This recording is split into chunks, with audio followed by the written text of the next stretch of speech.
8ஆம் இடம் என்று சொல்லக்கூடிய மீனராசி, இதுதான் மிகப்பெரிய ஒரு டர்னிங் பாயிண்ட். அதாவது உங்களுக்கு அஷ்டம சனி, மீனத்தில் சனி வந்ததுனால அஷ்டம சனி.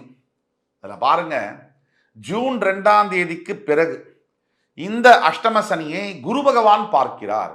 ஒரு வருஷத்துக்கு குரு பகவான் பார்வையில் இருக்கிறதுனால கரெக்டாக உங்களுக்கு மார்ச் 6லேருந்து ஜூன் 2 வரைக்கும் ரொம்ப கேர்ஃபுல்லாக இருக்கணும். அஷ்டம சனியுடைய தாக்குதல் இருக்கும். ஜூன் 2க்கு பிறகு ஒரு வருஷத்துக்கு குரு பார்வை சனி மேல விழுகிறதுனால அந்த அஷ்டம சனி தாக்கம் என்பது இருக்காது. குரு பார்வை கோடி நன்மை. ஜூன் 2, மார்ச் 6லேருந்து ஜூன் 2 வரைக்கும் கவனமாக இருக்கணும். ஜூன் 2க்கு பிறகு உங்களுக்கு இந்த குரு பார்வை விழுகிறதுனால உங்களை யாரும் ஒன்றும் பண்ண முடியாது. எல்லாத்தையும் குரு காப்பாற்றுவார். இது எப்படின்னா, ஒரு பிரச்சனை வரும், வந்து அதுலேருந்து நீங்கள் மீண்டு வருவீங்க. பிரச்சனையே வராமல் இருக்காது. அஷ்டம சனி தன்னுடைய கர்மாவை செய்வார்.